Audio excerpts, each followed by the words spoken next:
So, good evening, everyone, and thanks for being here. I was not supposed to be here. The journalist Francesco Giorgino from the Italian state television TG1 was supposed to be here, but because of the recent political events, he has to be in Rome, and I am replacing him. Cities have always played an important role in the various sessions of the Rimini meeting. At the Polis Arena, 3 days of sessions have taken place with Mr. Catella, Margiotta and Stefano Boeri sitting next to me on towns and on the past, the present and the future of towns coexist. And this is another interesting session on this very interesting topic. We're talking about the cities of the present and the present times and the cities of the future. Today, we all perceive that cities are changing. The Milan of 5 years ago is not today's Milan, and probably in 5 years' time it will be completely different. And the same applies for all cities and towns. In other words, we are dealing with change, and this change also changes our own perception of cities and towns and of what constitutes the beauty of a city and of a town. Today we are honored to have with us Beppe Sala. He is the mayor of Milan.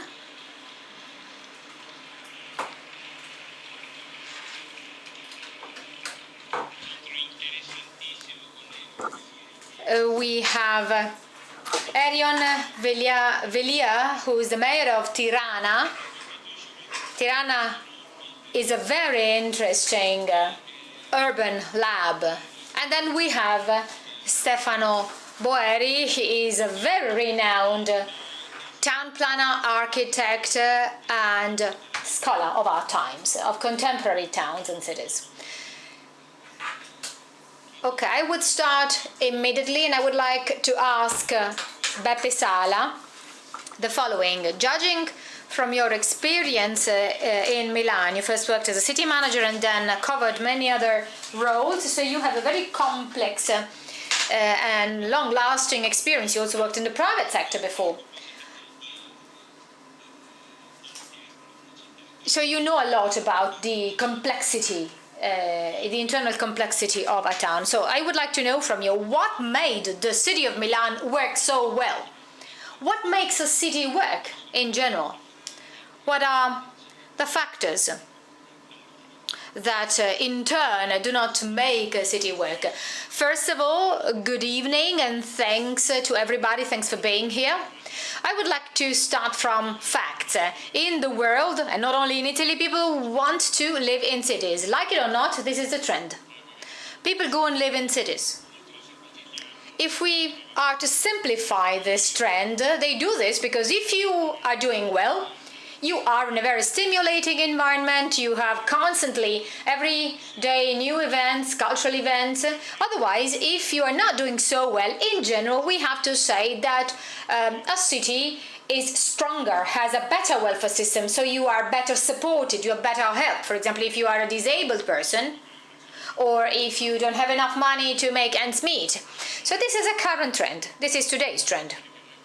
And this also brings us back to some, this makes us think about some worrying situations like 30 million inhabitants, huge towns.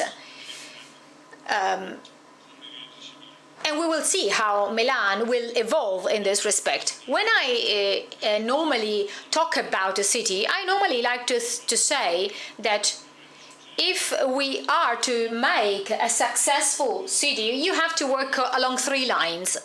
On 3 levels. First level is that the basic services have to work. If you don't have a clean town, if the public transportation does not work, if schools do not work, if hospitals don't work, of course the city won't work. And this makes a huge difference between Milan and the other cities. But that's the prerequisite. Unless that, if you don't have that, you're not going anywhere. If basic services work, then of course your citizens will appreciate this and they look to the future. And we're looking into the future. And what we're doing now we are sort of imagining the Milan of the year 2030, so a different Milan. Plus, I always like to theorize that cities like Milan, with 26 centuries history, have always given their best when they accept the challenge for change. Change is always something positive, and then of course you have to manage change. So you need to have a long-term vision, but on top of these two levels, there's a third level, which is the narration, the narrative, so to say, of a town, of a city. Politicians sometimes find it difficult to focus exactly on this. So narrating a town, narrating Milan in the world, and explaining how and why this is a virtuous example is always very difficult. This is not simple at all, but this can also help us understand a little bit more what Milan, what a city, what makes a successful city. And Milan has these three characteristics. On top of this, there is a fundamental example, and this brings me into the political analysis of why Milan functions and how.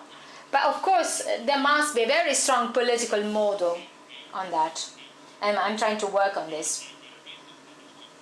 And this is our ultimate goal. Our ultimate goal is to build a city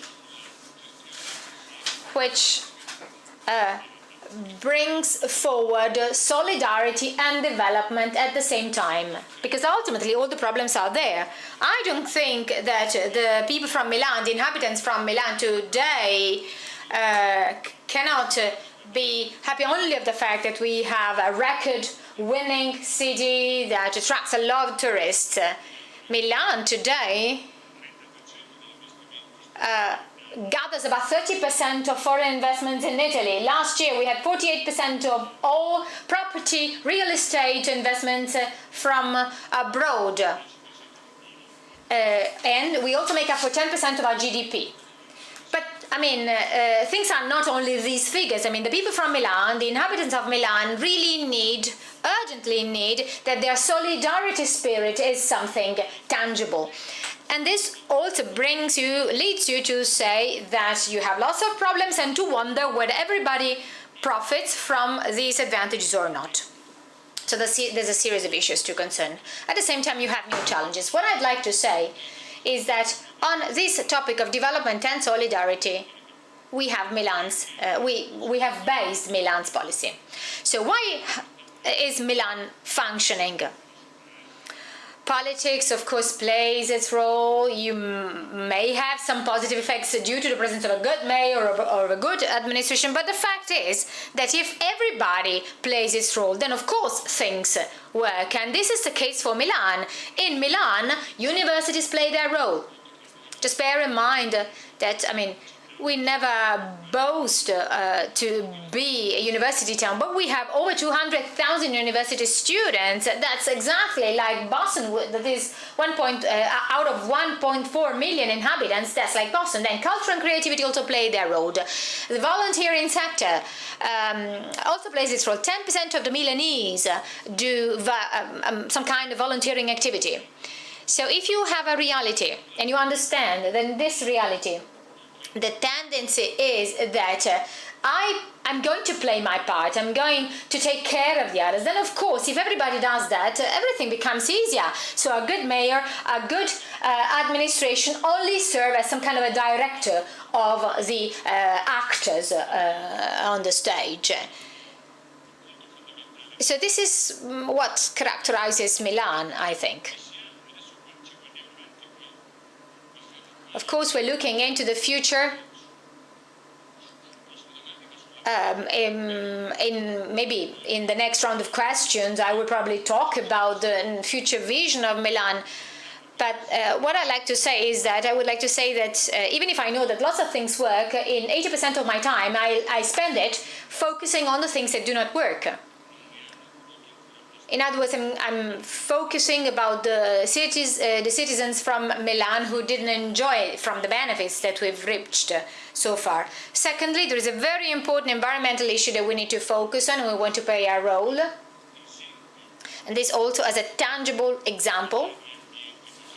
In other words, I'm not talking about the environment The idea is that we need to, in a way, support our utilities or former utilities to change. ATM, so the local transport company, will change all its public transport vehicles, and in a couple of years Milan will only have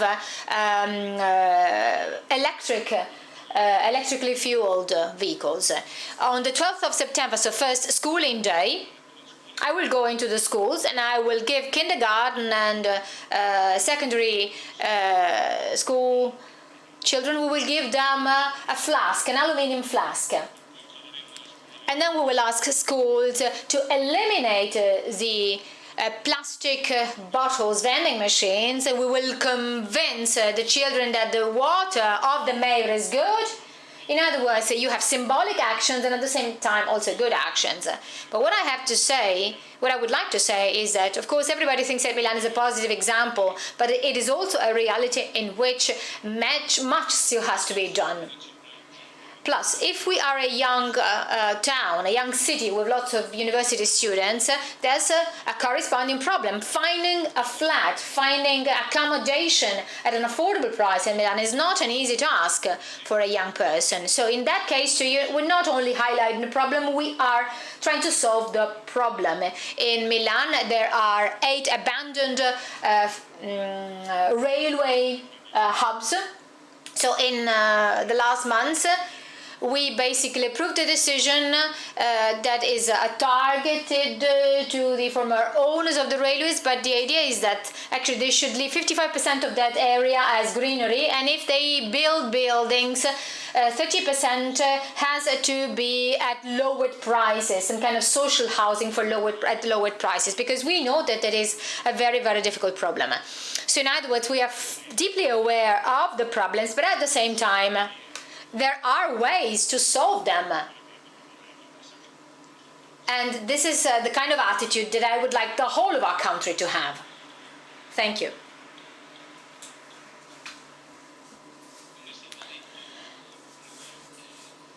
As has often been said on the occasion of the series of sessions that we had at the Polis Arena, cities are the biggest invention of mankind.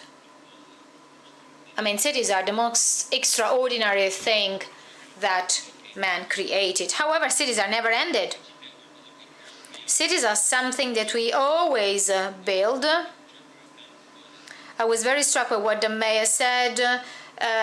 Sala said, insisted on the importance of people, on the importance of the fact that everybody should play its role. And this is something that was not said so often in the past. Now, this is some kind of a leitmotif that is increasingly present. So the idea is that cities are made up of their inhabitants. It is the inhabitants, the people, who make the city.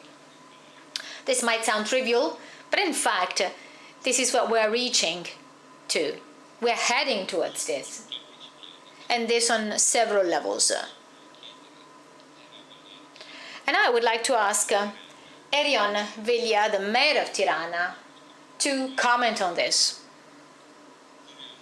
Tirana and his mayor are the protagonists of a profound change, of a far-reaching change. It has completely changed the way of thinking of this town that for many, many years has been linked to the communist kind of despotic approach. So when one talked about Tirana and Albania, one would become sad. But this is no longer the case. Albania and Tirana are becoming very interesting models. Thank you. I'll try and speak in Italian. This is not my mother tongue, but this is my first language. So when you are the mayor of Tirana, every week you meet lots of students studying Italian. You meet a priest, you meet a parent, you meet pupils, and many Italian architects. So I will try and make my contribution in Italian. While I was listening to my dear friend Beppe Sala, I was reminded of Lyndon Johnson. Once there was a journalist who asked Lyndon Johnson, during these difficult days of the civil rights movement, how have you survived? Where did you find the courage? And his reply was, Every day I would look at myself in the mirror and I would tell myself, at least you're not a mayor. So being a mayor is a really wonderful job, but also very hard at the same time. I'll briefly show you what we've done in Tirana. This was the first day that I entered my office, and I took this picture. It was like actually getting a sight of my job description. There is no handbook on how to become a mayor. There are no mayors, and this is how you learn your work. And I saw something that was very informal, some kind of slums, favelas, so lots of human creativity, many illegal buildings. And I realized of my childhood. I was born in Tirana when the city only had 200,000 inhabitants, and now it has 1 million inhabitants. So, and this after the transition, after the collapse of communism. And then I tried to go the other side of the road. This is the city center. When I was a young child, the whole town of Tirana only had 20 cars, only for the leaders of the Politburo. So we were all pedestrians. We had to. Having a car was a luxury that was reserved only to the members of the Politburo. When the regime changed, cars became a status symbol. So an Albanian would come to Boeri or Brindisi as a refugee, and when they came back from Italy, they would bring a Fiat car home, basically simply to show their neighbors that they had made it, that they were no longer poor, that they were not a communist, and so they brought back a Fiat car like a trophy, like a prize of our civilization. And then I took a picture of this clock that's closer to my building. So for 4 years, the hour was at 5:37. So at least it was right, the time was right twice a day.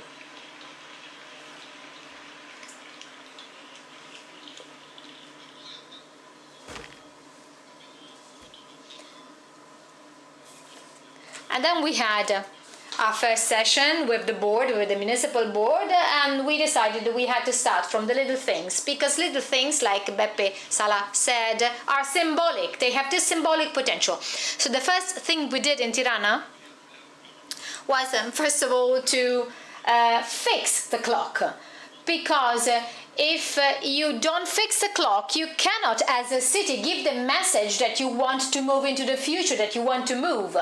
And then, actually, I took office 4 years ago in August, so the first thing we wanted to do was, of course, to open the schools and the kindergarten. So I wanted to check how kindergartens are, because we always talk about the future, but actually the future is nothing, no abstract things. The future are today's children who will rule Albania or Italy in, let's say, 20 years' time. So I wanted basically to have a look at these kindergartens, and they looked terrible. They looked like prisons. And I said to myself, well, that's the reason why we have so much violence in our public life and politics. We have so much violence because we do not take care of these young children, of these people when they are little children. So if their childhood is within violence, is surrounded by bad things, of course, these people are not likely to become nice people, to grow into nice adults. And then we started some kind of a competition. That's the extreme house make-off. In other words, you take a very bad, decrepit building, and that's going to be rebuilt in a month. That's on video. So I took basically the data sheet of 100 kindergartens. In Tirana, we have 50% of the Albanian GDP. So basically, I said to myself, we are a city with 50% of the GDP of a country, and of course, it must have 50% solidarity. And so I basically got contacts with 100 companies telling them that they had not done anything for our town. Their task was not only to count the money they had received, their profits, but also their social benefits. And so, together with an engineer, I looked at the clock and I said to them, you have 1 month and you have to show this solidarity to this town in 1 month, because you became rich in this town, you became successful with the companies. And so we started this kind of competition, and in a month they transformed all the kindergartens of a town, of Tirana. Of course we cannot do a tender, but the fact is that in a city everybody has to take on his own responsibility. It's like in a family, it's not only the mother or the father who basically issue a tender for food, but everybody contributes. And then we have gardens. Now we have gardens with vegetables being grown. And then we moved on to schools and said to ourselves, how are decisions made within a family when a family is in difficulties? No matter what your nationality is, if you come from Albania or Japan or Italy, in any family, everybody basically says, first and foremost, let's take care of the children and of the weakest ones, and then let's think about the adults. And so we started with the schools, and everybody would tell us, well, no, you have to think about the economy, you have to think about creating jobs and so on. But we always insisted that our task was to take care of the children and of the weakest. Otherwise, we wouldn't have had any future. When the regime changed, the city and the country opened also churches and mosques that had been closed since 1977. However, the social church of the country, after the closure of the religious churches, was basically the school. Schools had since then been the only place of added value, of social added value in the country. So we invited Stefano Boeri to serve as the architect for the town plan of Tirana. And the first thing we did was to think about new schools that we were about to build as if they were churches, as if they were mosques, as some kind of pivotal centers attracting inhabitants, being there not only for 6 hours simply to park your children, but open 24 hours as community centers that could be used to play basketball or tennis, where the community can maybe gather together, where farmers can show their produce during the weekend. And now the biggest part of our budget has been allocated for children, kindergarten and school. And the same thing is done with students. So in other words, we take care of the youth first, young people first. And then we said, okay, what do these young children do after school? In a city of 1 million inhabitants, there wasn't any playing park for children. So we thought about building the biggest playground for children in the Balkans. And then actually we said, probably there are no children. Fact is that there are children, but they're not visible. If the average age of Tirana is 30 years old, at least 300,000 people are children. So when we started building this playground, in 100 days of building the playground, we had 78 protests. And Beppe said this explicitly: change is always good, change is always positive. We are all familiar with change, but when a politician is during his electoral campaign, when we are, okay, who is in favor of change? Everybody raises their hand. But then when you actually implement the change, when you're actually governing and you ask, who would like to change? Nobody's raising their hand. Because we always like change to take place in your neighbor's garden, so to say, and not at your own place. So when change finally came, we had hysteria, we had huge protests. I also saw this here with high-speed trains, for example. In other words, these are all things that bring about change, but also some kind of a wave of hysteria. We also witnessed parliamentarians with rifles or guns who protested against us. They are right-wing parliamentarians. I don't know how right-wing parliamentarians behave here, but in Albania they're quite violent. So we had a meeting and everybody would tell me, Erion, these young children do not vote, they don't pay any taxes. Why are we risking our reputation with this protest for such a stupid playground? And my reply was, if we're not going on, this bullying action of this old way of doing politics will always create obstacles to us. So if they create the playground 78 times, we will rebuild it again and again. And then we finally saw the final product, and all the children came, they all became visible. They came from all parts of town. And then we started acupuncture. During our first mandate, we kind of built 50 playgrounds. You saw a first picture of this bidonville. The first thing was that actually there's no constant owner looking after them. So if we do not basically revitalize public places, we will have lost the social centers of the town. These are not playgrounds. These are the places where you have, for example, the grandparents, or where they talk about themselves. They are nostalgic, and where actually life takes place. Like Beppe said, cities are places where public life goes on. So we are in universities, we are in cities. We find love, especially in cities. It is in cities that life happens. And then we started with this transformation, and I'm saying this as a mayor. The most difficult infrastructure to change is 10 centimeters long. It goes from here to there.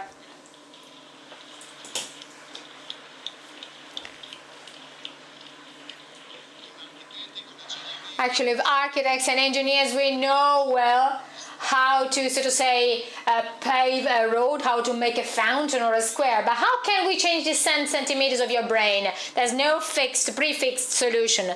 And so, when I went back to the issue of the traffic in the city center, I thought about how city centers are places like the places of our house. We actually place there the trophies that we give value to in our life. So during fascism,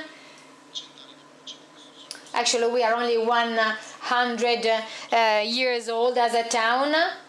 You have 26 centuries. Actually, that center was planned by fascist architects, Bosio, for example. And there is a very famous postcard to the Jews to the Duce in Tirana, and he would tell them, I saw cities without a boulevard, but I've never seen a boulevard without a city. And so they started. This is how they started in the desert. So during fascism it was the Duce, and then during communism we had the stage of the dictatorship, and during capitalism we had cars. So the car was the symbol of our city center. And so we thought, we asked households, we asked families, what is the most important thing in life? And actually in any country people will always answer, my children, my family. And so they said, okay, if children are the most important thing in life, do you agree that the majority of your money is spent on money? And of course they answered, yes, of course I agree on that. The majority of families in Tirana spend 33% of their income for cars, to buy a car, for the fuel, for parking, for the mechanics, for insurance, and only 22% for a child. And so actually people were shocked. People were really shocked because they found out that their values had changed without noticing, without allowing them to change. And so we told our people, why don't we close the city town for a day? And this is what happened. That was the first day. there was some kind of a pier disaster. There was a pier disaster. Everybody told me, okay, this was a failure, we're not going to test it again. And then children came back home. Their parents always kind of said bad words against the mayor, but children told them, well, actually, ma'am, the bicycle that you bought me 3 years ago and I had never tried it, that was the very first time that I cycled in the city center. And so we won this challenge with the children. They do not vote, they do not pay taxes, but when they are involved, they are the best and most radical, the best advocates for change, the most radical advocates for change in cities. I'll finish soon. And then we said, okay, why don't we try this closure of the city center every month? And then we said, why don't we do it during the weekends? And then we said, okay. Now they're doing yoga in the parks. So there is a big roundabout. That's the biggest roundabout in the Balkans, 120,000 cars every day. So why don't we try and work on a plan in which that is going to be there forever? That was tested before, but not involving children. So we started the works. Last year, we won as the most beautiful square in Europe. That was the most beautiful square of 2018 with an urban woods and with this kind of life. So the children are powerful advocates. They are non-standard, non-professional advocates. They are not PR companies, but they have a huge power of involvement in cities. And we created the biggest pedestrian area in the Balkans, where all Albanians are. So this is an example of this. We're like the Italians, actually, we like food. So when I saw where our markets are, we said, okay, we can change this as well. We also had some protests. That's the cultural heritage. And so I said, okay, what is our cultural heritage actually? Are maybe mud or rats? No, this is not at all cultural heritage. So we turned this into this beautiful market. We're not rich. We're not as rich as Milan, but I believe that acupuncture is a good replacement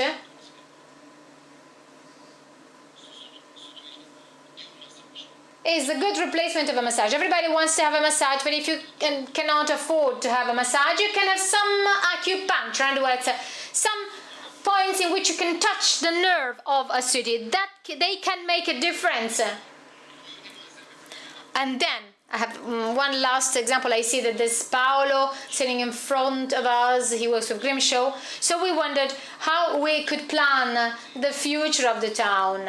Because one thing is to clean what was done in the past, but another thing is to think about the future. And they won a competition. They won a tender to build the boulevard. So after the Duce, we were the first ones to kind of double the access, the Decumanus, the main road of Tirana. Everybody pays taxes. And also the ones who bike, who cycle, who go by bike, or the one who have a motorbike pay taxes. So, why in our towns we have 20-30% of the people who own a car and they have 90% of the public spaces? So actually I told Paolo that I wanted to work on a new project in which we divided the public spaces exactly as we divided taxes, and cars only take 2 lanes of the space, and the other space goes to pedestrians, and the other ones are cyclists or public transportation. And this made the difference. So if you build public spaces having people in mind, then streets are not only to transport cars, they are to transport people. Some people own a car, others walk. One of my favorite mayors is the mayor of Bogota, and he said that being a pedestrian is our natural destiny, it's a natural fate. fish swim, birds fly, and people do not stay like that sitting in a car and driving. I mean, only over the last 100 years we've sat in cars, but for 2 million years we've run and we've walked. That's why I believe that this philosophy is very important when we build cities. And then one last thing, as Stefano is here, together with Stefano we said to ourselves, we are not like Milan, but the fact that we are not so developed also has an advantage that you go through all the development periods and you go where modernization is today. So we started with this kind of orbital woods in Tirana. Everybody talks about walls. Trump talks about walls. We also talk about walls, but actually we talk about green walls that can be crossed, like linear parks, that can also mark the demarcation lines, for example, also where building borders are. And this is where we preserve and maintain the rest of nature. And then we said, okay, we don't have the money, the resources that Milan has to build this orbital woods. But we invented another thing.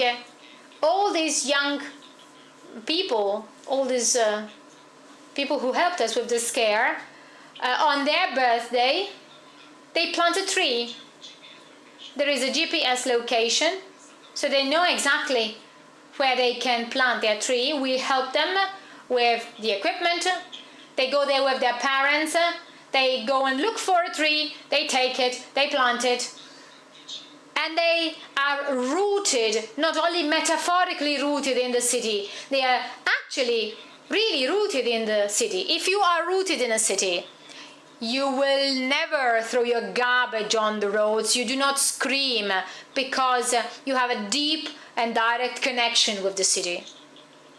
So after this, not only have we planted over 100,000 trees, but all of these young people, after August, they bring water, they identify where the tree, they spot where the tree is, and they grow together with the city. And I believe that this is some kind of the fairy tale of being part of a community which is a little bit larger than your family of origin. Thank you very much.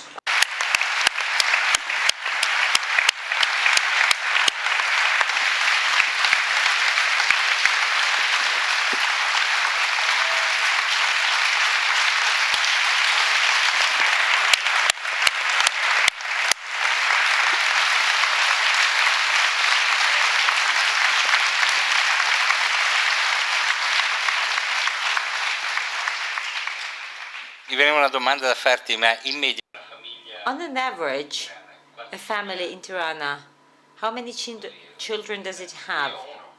I have one. I'll try with the second one. I'll have a try. Well, on an average, the average household has 2 kids. Yeah. In the past, 7, 8. Well, it's a bit like Italy. So being neighbor has somehow sort of advantages. Okay, it will shut up now. Otherwise, we're going to get in trouble. But I think that in his speech, he has recapped very well what it means to create a city when it comes to the future, because he said that it's not just about my visions, but it's about most of all our children. And also it was interesting when he said that how much people spend for their cars. And so children have seemed to being betrayed because according to the study they carried out, people spend more for their cars than for their children. So somehow it's important to have clear ideas about the real priorities of people's life. And so what you said struck me a lot when you talked about schools, education, children. And another topic that you indirectly mentioned is that of beauty. Erion, through his work, contributed to that. So, as Beppe said before, somehow, he contributed heavily to beauty and to the beauty of the city. Well, you won a prize for the most beautiful city square, not by accident. Oh yeah, was it awarded while in Barcelona, and also he underscored the importance of schools in Milan. Some schools look like fortresses. So essentially, they seem to be enclosed places, isolated from the rest of the city. Instead, the schools are key buildings that are part and parcel of the life of the city. And this links up with something that Stefano mentioned this morning. So the big answer to this question, how you build up a city, well, I think that it is through trust and confidence. So let's now talk about apocalypse with Stefano. This morning we talked about the big issues cities are going to be faced with in the future. And you specifically mentioned a couple of issues that seem to be the most crucial ones. So let's talk about the bad things after such a wonderful presentation, so positive. Well, I think we have here with us two extraordinary mayors that most of all tell us that cities are made of houses, buildings, and roads, but most of all of humans, of inhabitants. So this humanist vision of the urban condition is what we need now, also in order to think about the future. Well, there are some big challenges ahead. Some cities are getting equipped, some large cities are getting equipped, and maybe I will sort of say something about a future key topic, and I'm thinking about Europe, but also Milan and Tirana, even though they are quite far from a geographical and geopolitical point of view. Well, large cities are more similar sometimes, even if far from each other, than to the countries they belong to. Well, I think there are three main challenges, and I will dwell on these three key challenges because I think that it is important to better elaborate on these. Well, they are not mentioned in order of importance. The first one is about the so-called technological acceleration and innovation in the AI field. So artificial intelligence is a great challenge. It is an extraordinary challenge, and there's a lot of excitement around, and many digital companies have been thriving thanks to that. Let's think about Airbnb and Uber that have radically changed our way of living cities. I think that Airbnb is an extraordinary tool to facilitate also encounters. We all know that, but it is also an unregulated system of renting that is creating problems in the historic city centers because too many people now rent their flats and prefer to live somewhere else. But automation and AI will become increasingly important when it comes to mobility. We already have public transport systems regulated by algorithms that are going to be put in external calculation centers, and drones that are going to be used according to a machine-regulated system, and so on and so forth. So AI and automation seems to be far away from us in space and time, but this is not the case. And all that we have many and positive repercussions on our lives, but also that will certainly generate some issues in employment terms, and we should not hide this because, for instance, in the US this is already happening because the number of jobs is going to be down, and also some services maybe are going to be downsized. And then there is the climate issue. We have heard two very courageous and daring mayors, and there is no doubt that this is a huge problem. That is why we tend to constantly question politicians, and many people maybe have not understood that this is something that has to do with everybody's life. So politicians should try to embrace this topic. Cities generate 75% of CO2 that then leads to the melting of glaciers, the rising of sea levels that then hits coastal cities. So cities are de facto the leading cause, together with the industrialization, of climate change. So over the last 150 years, there has been an acceleration and a worsening of the situation. So all of the climate and environmental parameters are getting worse, also because of cities.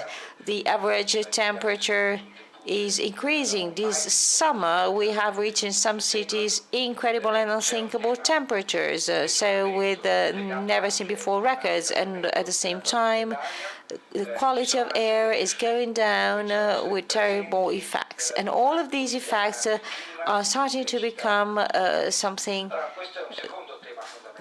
that we are going to come across on a daily basis. So they are becoming a daily reality. Thirdly, we have poverty. That is another big issue. Well, if we were to build a huge city where we were to put together all the cities of the earth, well, actually, we would not cover more than 3% of the earth, because more than 50% of the world population lives in cities today. Even if we have a sort of mega cities, we have huge metropolitan centers.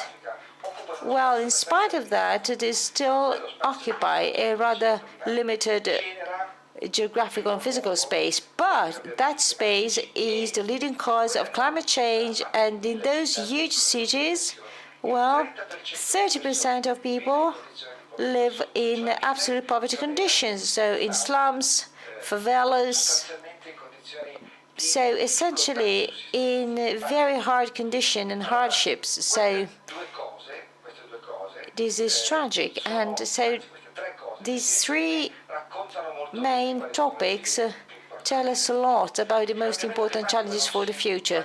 Climate change is not homogeneous on the planet, and probably there are going to be different repercussions that will overlap with technological innovation. Sometime maybe the richest populations will be able to better protect themselves from climate change effects like desertification.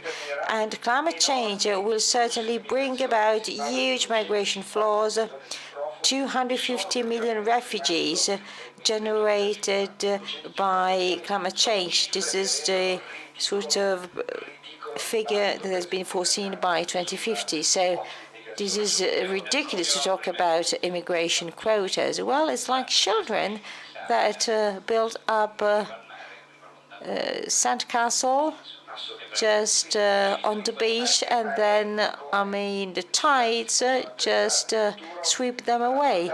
So we need to get equipped to better tackle these issues that are strictly intertwined. So climate change, poverty, artificial intelligence, and technological innovation. So these are three key issues. Well, there are no miracle recipes to fix these big issues, but certainly we should try to get together, and try to have the best minds and experts in order to sort of find the best solutions for a specific place. And also we would like to have open schools, open at all times to anybody. Well, I think that these are the big bets for the future, for cities at least.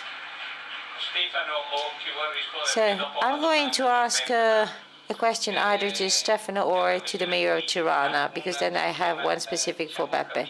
So when it comes to an unregulated sort of capitalism-based system, well, what can we say? Because I know that on the one hand, desertification and the melting of glaciers will bring about huge damage to coastal cities and also migration flows. But on the other hand, there are people that are making loads of money on these phenomena. So again, this is something that is deeply disruptive, also in terms of wealth distribution and wealth generation. Well, this is key.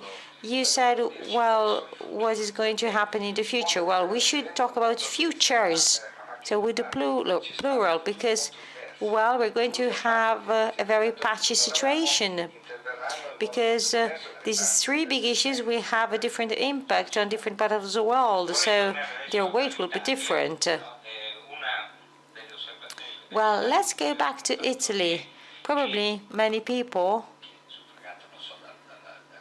have thought about recent events like the yellow vests in France, in Paris, and Brexit. Well, as you know, the whole city of London voted against Brexit, but then Brexit won as a country decision. And, well, in Paris, there was a real war, triggered by the yellow vests. It was like France against the rest, Paris against the rest of the world. Please read Serotonin by Michel Houellebecq. He's a great writer, and I think that it deals this topic very, very well in a very smart way in this novel, in his latest novel. And let's talk about Milan. Some people think that Milan is one thing and the rest of Italy is something else. I love my country, and well, I'm a big Inter supporter, more than a supporter of the national Italian team. But some people say, oh, Milan, it's not Italy. It's different from the rest of Italy. I don't know. What can we say about this? So first of all, there are two preliminary remarks to be made. First of all, government stability is very important. And, well, a mayor can stay there 5 years or 10 years and you can do a lot. I don't know what's going to happen next with the government. Some people hope for a new government, others not. But in 75 years from Second World War, we have been having 70 governments. So how can you do something concretely? And then Milan, allow me to say, is a mature city, and so it is possible to carry out deeper reflections. You can involve citizens in more complex reflections. So either you take shortcuts, and allow me to say that in Italy, maybe you can have a 15% flat tax. Well, I respond smiling, not because it's fun, but this is just a way to tell people lies. It's not possible. It's not possible. It's impossible. You need to be insane to try to tell people so many bullshits. And it's not me, it's the MEF that says so. In Italy, we have 62 billions of real estate state property that is not used.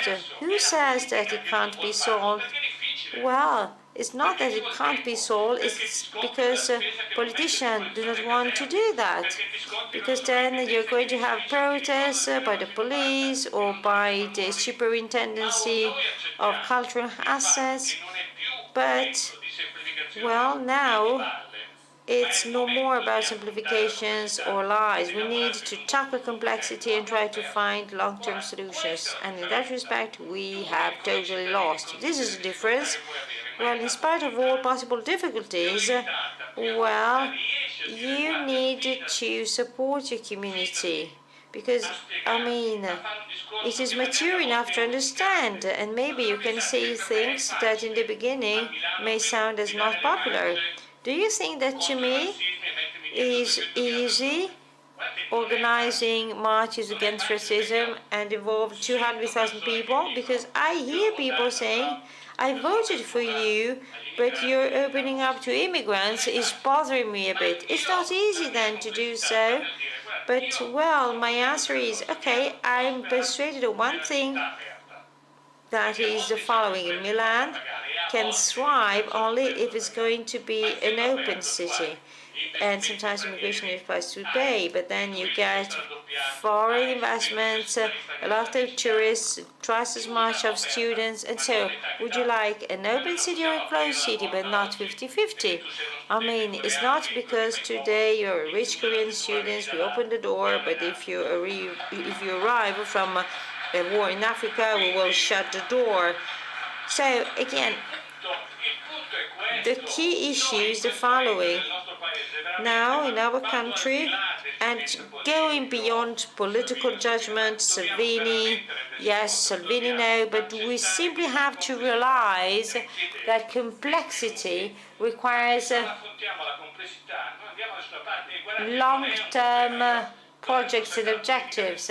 So I'm talking about political accountability in general terms, and it's not just a problem of the latest government. I'm thinking about problems generated by the previous government. And sometimes when I talk to my mayor colleagues, I say Italy cannot go on with 88 provinces and thousands of communes and so on, and 20 regions. We can't, because it's impossible to keep with this sort of structure. With respect to autonomy, I'm not that convinced. I know that in the north people want more independence, so to speak, but then, well, this is not the miracle solution for anything. So regions were created in 1948. Why the role of Basilicata region or of any other Italian region is so important? Where is the cultural consistency sometimes in regions? But to me, what counts the most is the awareness about complexity. And I don't know what's going to happen. Government yes, government no. I think personally that it's better to have a government, but a new government should try to last for at least 3 years, because otherwise, we will have a too much disrupted situation. So this is the big issue. Every day I try to work in order to make my city, Milan, as the example of something that works. And maybe sometimes I may sound exaggerating that, but this is the most important wish of Milan. So showing that the challenge is possible and the challenge can be taken up with everybody's contribution. Of course, we are talking about different situations. It goes without saying that cities like ours, where we have cities designed in the Renaissance with very narrow streets, are impossible to be subjected to this kind of revolutionary change as you're doing in Tirana. But certainly we are faced with a big challenge, a landmark challenge.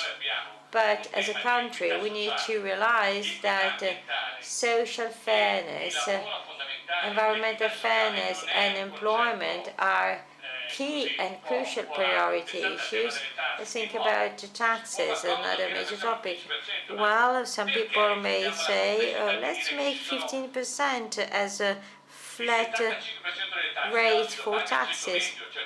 But today, those who earn every year between 25,000 and 75,000 euros per year are those who are mostly paying for taxes in this country. So I can't believe that today it's not possible to detect digitally tax dodgers. It is impossible.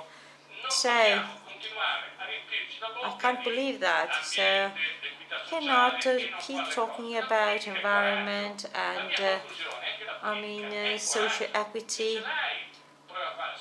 Well, politics is about being brave, otherwise just go away. And I hope, maybe stubbornly, to show and prove in Milan the courage to change.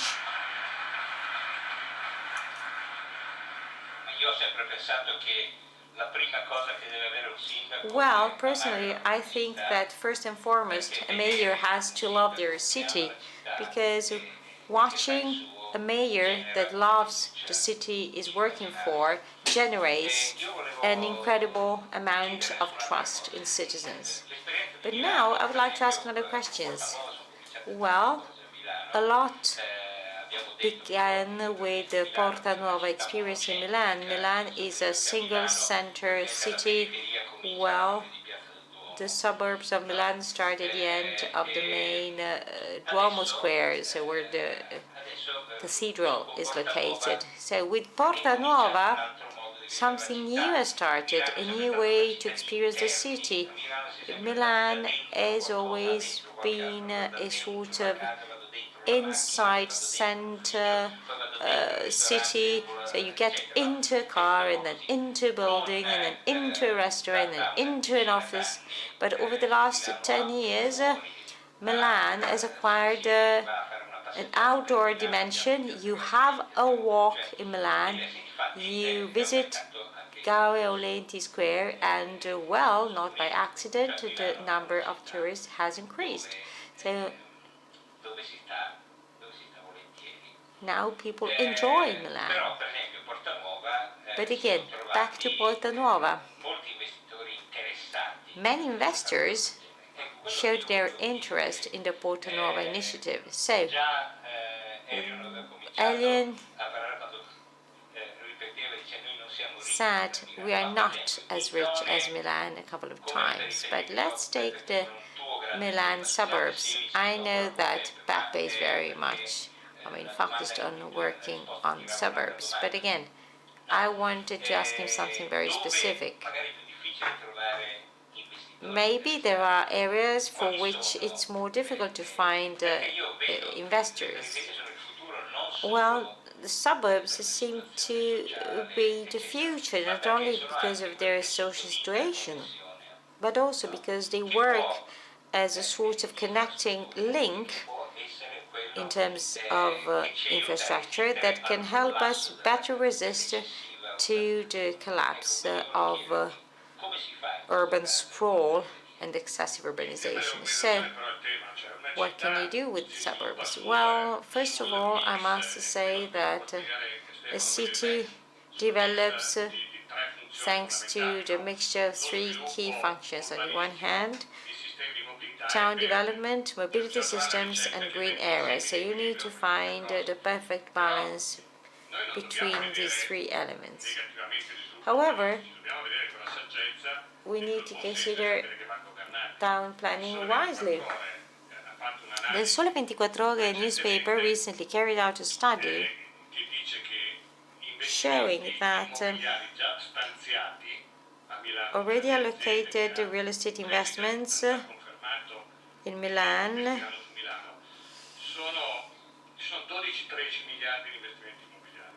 account for 12-13 billion euros.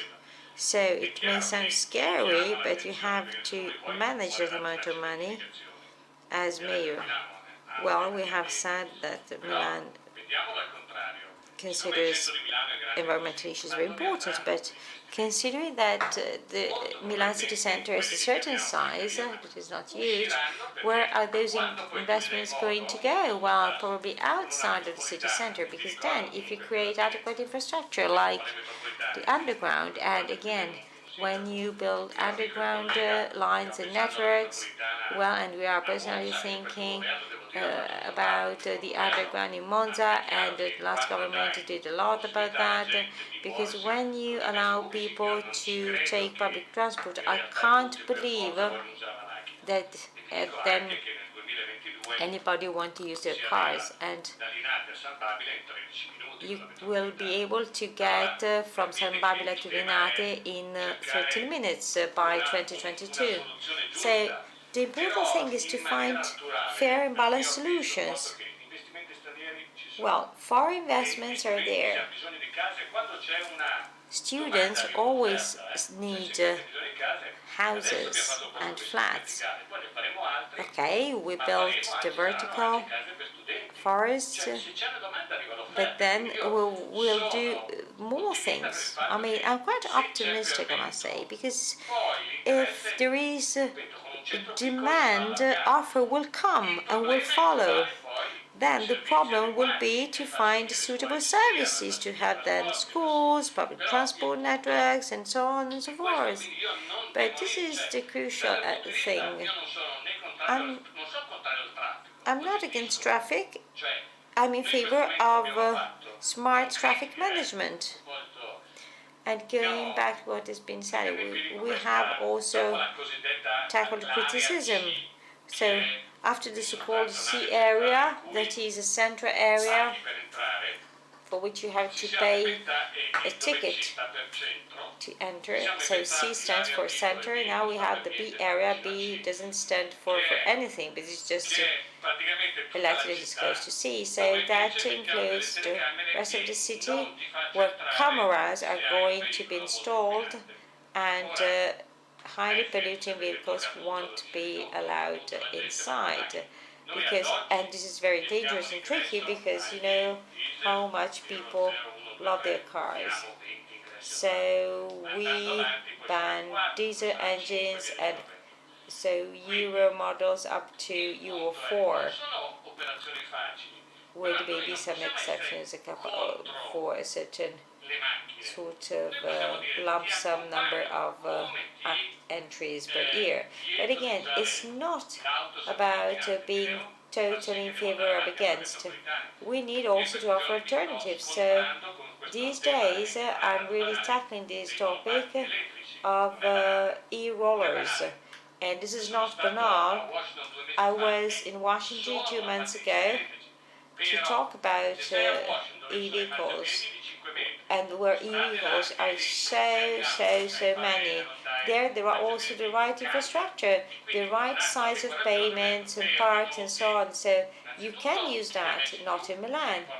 So of course, once you decide to take a certain way, then you have to carefully design every aspect of a new solution. So it's not about being totally in favor or against construction, building, or real estate. Again, all things need to be managed properly, suitably, because cities have to develop and evolve. When it comes to the environmental issues, Stefano and I are working together in order to bring 3 million trees more into the metropolitan area of Milan by 2030. And this is a different way to see the city. So it's important to have always something in stock, something going on. Sometimes I'm being told, well, it's not that Milan can be perfect and the rest of Italy, well, was going to do. But then let's start at least in Milan, and then we're going to see.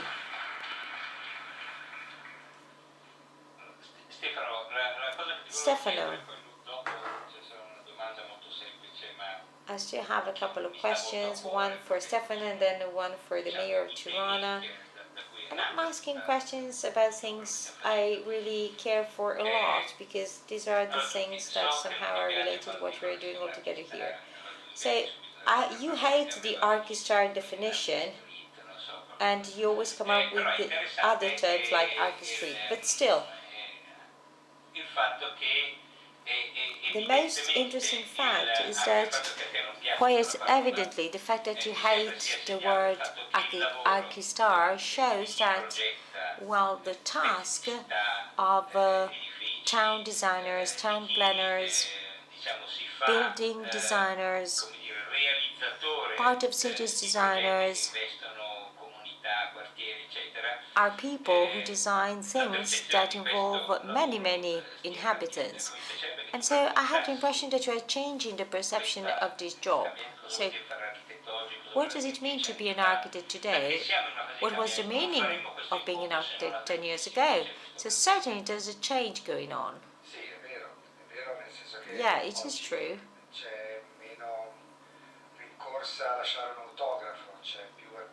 Today there seems to be more emphasis on the social usefulness of our projects, of our work. Our projects have to be consistent, not specifically with our desires and intentions, but mostly with the future convenience benefits that they will bring about for people. So I think that marks a watershed change in the perception of this profession and in the way it is carried out. But this is a result of what we have heard so far. It's because of mayors like these two ones that this change is going on, because there is a greater level of attention for city and urban problems. Personally, I do believe that we have to carefully consider all the aspects, the positive aspects of urban life. And as I previously said, Luca, I would love to have a TV show entitled Rome, I Love You, because, well, today Rome seems to be the symbol of evil, especially from a sort of urban point of view. Rome seems to be unmanageable, where there are terrible problems, nothing works, everything is collapsing.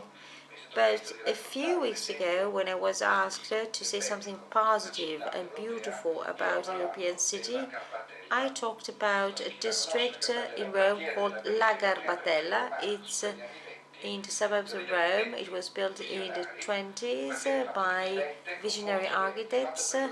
It's a residential district originally for workers, blue-collar workers, with a lot of green. Then the sort of poorest area was moved there. Mussolini decided to locate there, anti-fascist. So a multifaceted community was born there, and today it is quite diverse. To me, La Garbatella is the ideal model of what a city should become, because you have generous spaces, many green areas with the benches, small courts, but at the same time a great diversity in terms of cultures of the inhabitants. So it's so important to have architectural density and cultural diversity go hand in hand in a city, because that leads to the exchange of traditions, ideas, cultures. So it's important to avoid the concentration of people sharing similar characteristics and features in the same city district. So I think that really we should have thousands of districts as La Garbatella. This is the real challenge for the future. So having districts and neighborhoods that can transform life in our cities. We should have neighborhoods that let people develop a sense of identity, to have districts that express the sense of history, and also to mirror the diversity of the people that live in them. And I think that this is the somehow sort of way for the future. Well, identity and originality of an experience seem to always be centered on the relation to the others. As Novalis used to say, we are a dialect. So identity-centered visions go against us because they tend to cancel these dialogue and focus on the repetition of the self. Yeah, it's very difficult to strike the right balance because you need to have a strong identity, but at the same time, the identity of a city stems from the result of dialogue and exchange between differences. So I would like to ask a question to Erion.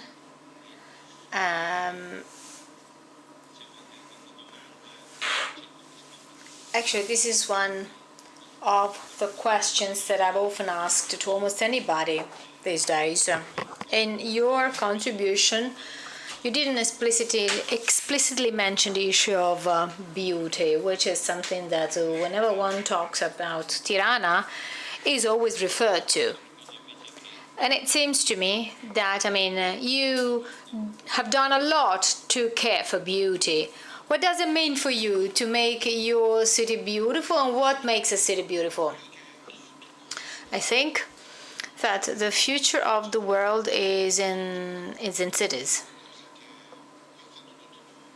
I've done both. I first worked in the central government before working as a mayor, because I served as the Minister for Social Affairs and Employment. Let me give you an example. In the communist years, actually, all lorry drivers coming to Italy came 50 euros, and there was a tax. That was little, very slow, but when Italy is your first trading partner, that little tax actually becomes quite high. It's not so minimal. So we started this debate, talking with Andreotti and then Prodi and then Renzi, and two governments solved this issue of 50 euros for every lorry only this year. So basically, 30 years. It took them 30 years to do this. In a mandate as a mayor, we have a company that provides for the cleaning of the towns. We kicked all the mafiosi out, and we're doing it ourselves. Then together with, and that's in partnership with Verona. With Florence, we have another partnership. And so basically the same hub, you can do it also in Tirana. With Michele, Emiliano and Apulia, we've carried out all the reforms on the aqueducts. When I became mayor, only 30% of the people in Tirana would pay water. Now it's 98% of the inhabitants. And the same applies to all the taxes for the utilities, which is contained in the water bill. In Italy alone, there are 7 or 8 functioning issues. Central governments are not flexible, they're very slow, and they're not stable. There's no stability. If you want to do something in Milan, you call Beppe Sala and you do it. If you want to do something in Italy, whom are you calling? Whom are you doing business with? So that is why I believe that cities are the future, because they have stability, they are leaner, and they are flexible as well as willing to do. They are longing for innovation. So talking about beauty and the environment.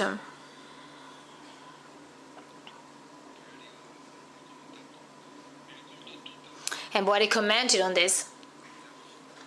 I will remember all the celebrations for COP21 in Paris. The Albanian minister signed the treaty. The Italian minister also signed.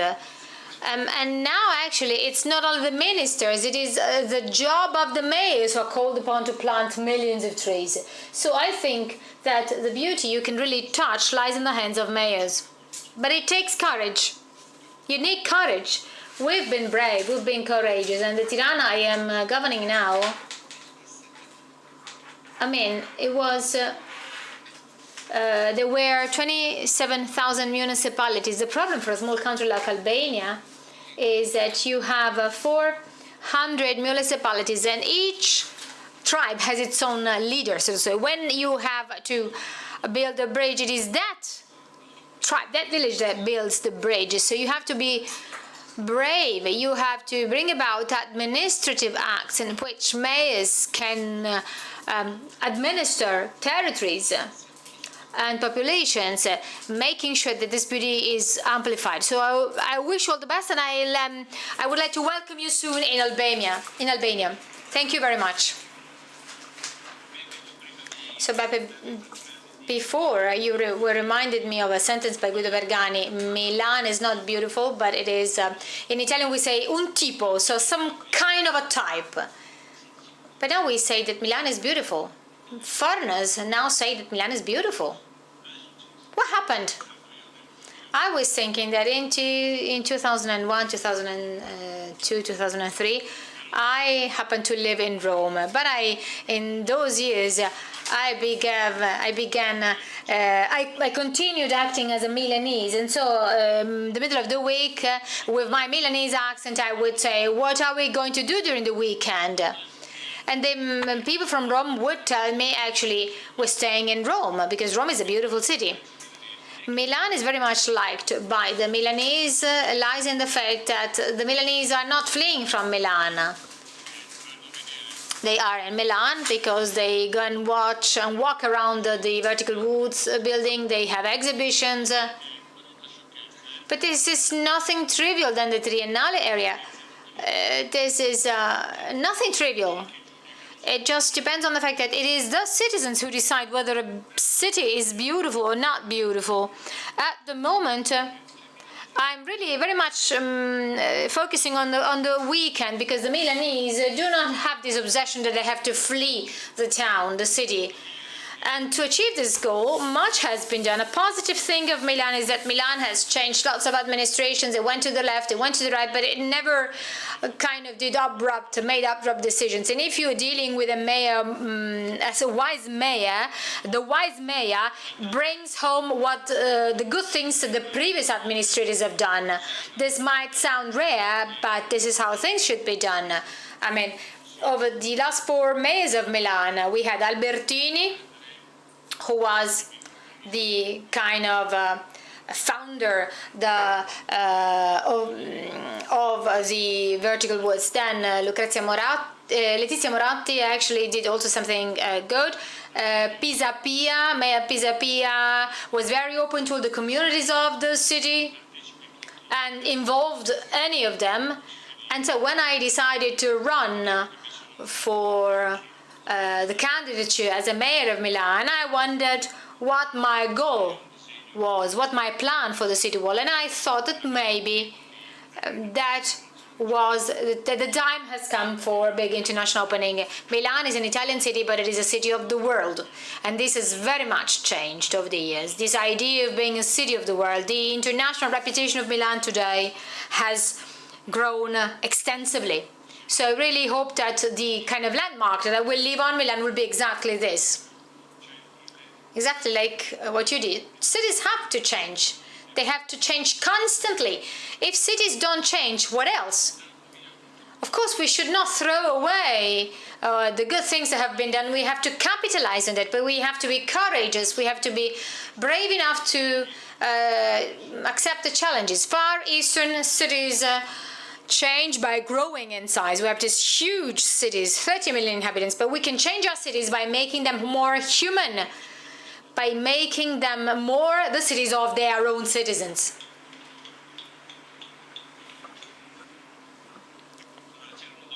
So there was another question for Stefano, a question that, in my opinion, has emerged from the narratives that we've made. That was, what kind of cities do we have in mind?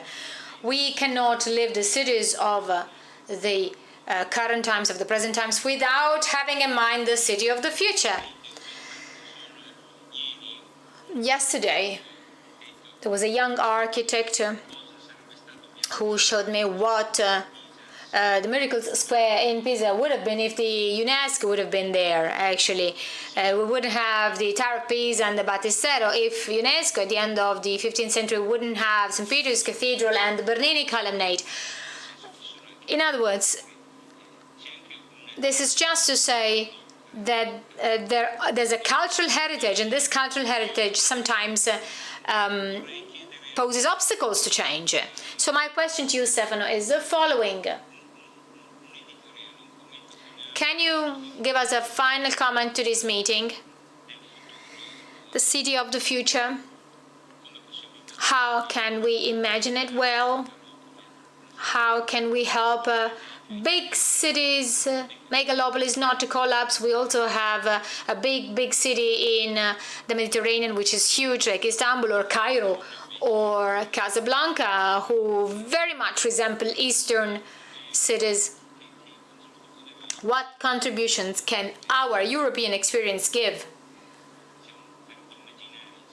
in order to envisage the cities of the future?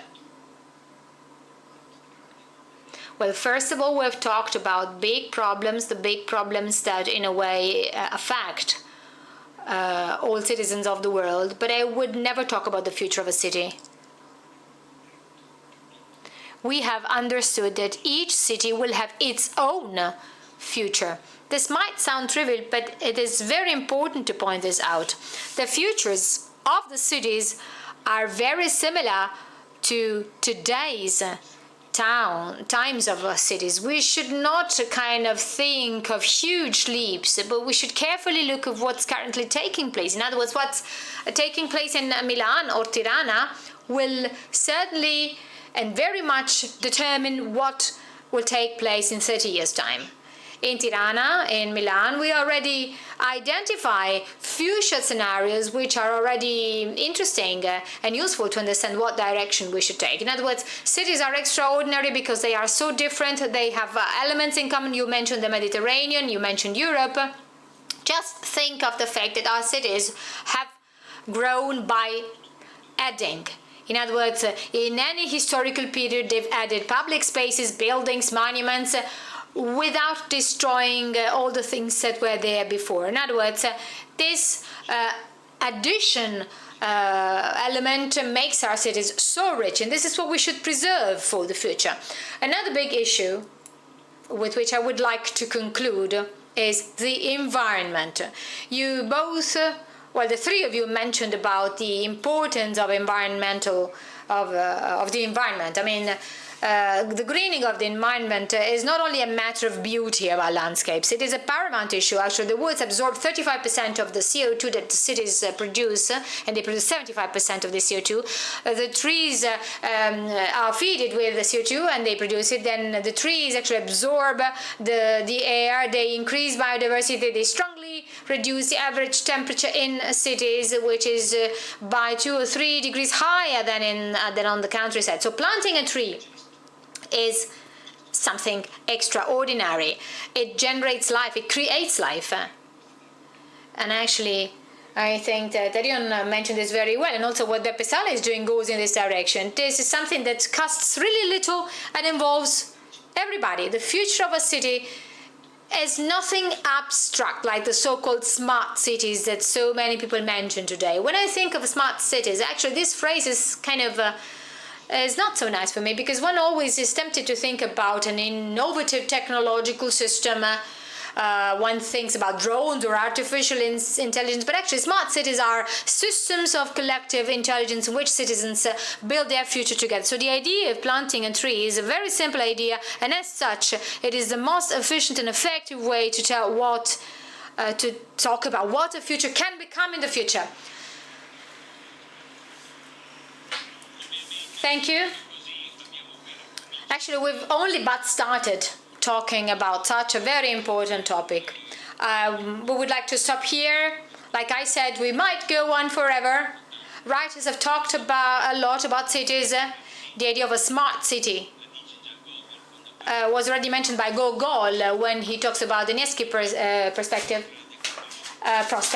It's not a street that connects one point to another in a town, but that's the point where everybody's heading to, and that gives you the idea that actually already as early as in 1820 that genius of Gogol knew that meant bringing people together. So thank you very much. We will continue talking about this very much in the future. Thank you.